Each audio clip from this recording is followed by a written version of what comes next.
Jembatan penghubung antar desa di Gampung Alusiron, Kecamatan Taduraya, Nagantraya putus akibat banjir yang menerjang wilayah tersebut beberapa hari terakhir. Ya, akibatnya putus jembatan ini aktivitas belajar mengajar juga ikut terganggu.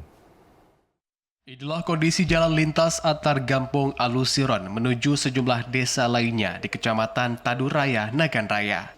Akibat banjir yang melanda beberapa hari terakhir mengakibatkan jalan lintas ini putus dan mengakibatkan akses warga terisolir. Selain mengganggu akses warga, putusnya jalan juga berdampak terhadap kegiatan belajar mengajar salah satu sekolah dasar. Para siswa harus menggunakan perahu yang dititipkan oleh BPBD untuk menjemput para siswa yang ingin bersekolah. Para siswa pun belajar di gedung tempat pengajian untuk sementara waktu karena akses ke sekolah tidak bisa dilalui.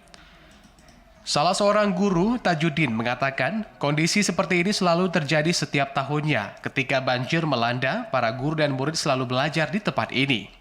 Sementara itu, Kepala Desa setempat Muhammad Syarif mengaku dalam setahun ini, banjir di desa mereka sudah terjadi sebanyak 3 kali. 25 siswa. Siswa sangat berterima kasih lantaran TPA ini pun ada. Berhubung siswa pun sangat semangat untuk belajar di TPA. Selain berdampak terhadap terganggunya proses belajar mengajar, banyak para petani setempat juga merugi akibat tanaman mereka mati tergenang air berhari-hari. Hal ini terjadi akibat kondisi sungai yang berbelok sehingga saat sungai meluap, air sungai langsung mengarah ke pemukiman dan menggenangi perkampungan warga. Dirinya berharap agar pemerintah dapat meluruskan sungai sehingga saat hujan tiba, air sungai langsung bisa mengalir ke muara. Dari Nagantraya, Aziz Saputra, TV Raja melaporkan.